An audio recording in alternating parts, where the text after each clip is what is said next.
सरकारजवळ पैसे नाही, सरकार अडचणीत आहे आर्थिकदृष्ट्या, म्हणून आम्ही कर्जमाफी देऊ शकणार नाही असं सरकारमधल्या नेत्यांचं म्हणणं आहे. पण आमचं म्हणणं असं आहे की मग हे फक्त शेतकऱ्याच्याच बाबतीत का?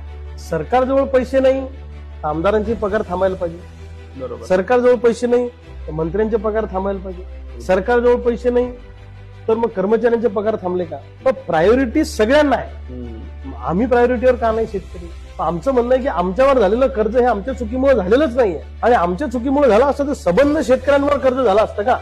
मला सांगा, तुम्ही एखाद्या विशिष्ट समूहातले लोक जर आत्महत्या करत असतील तर दोष व्यवस्थेमध्ये आहे ना. बरोबर. आज सोयाबीनला भाव नाही, कापसाला भाव नाही, उसाला एक रकमी FRP कारखाने द्यायला तयार नाही, कारखान्यावर सरकार कारवाई करायला तयार नाही, धानाला भाव नाही, कांद्याची परिस्थिती वाईट आहे, दुधाची परिस्थिती वाईट आहे, म्हणजे कोणत्याही मालावर शेतकरी आज अडचणीत आहे. पण आमच्यावर झालेलं कर्ज हा सरकारच्या अनैतिक धोरणाचा परिणाम असेल तर ते फेडण्याची जबाबदारी सरकारची आहे. अंबानी अदानीचा उद्योग तोट्यात गेला तर राईट ऑफच्या नावाखाली त्याचं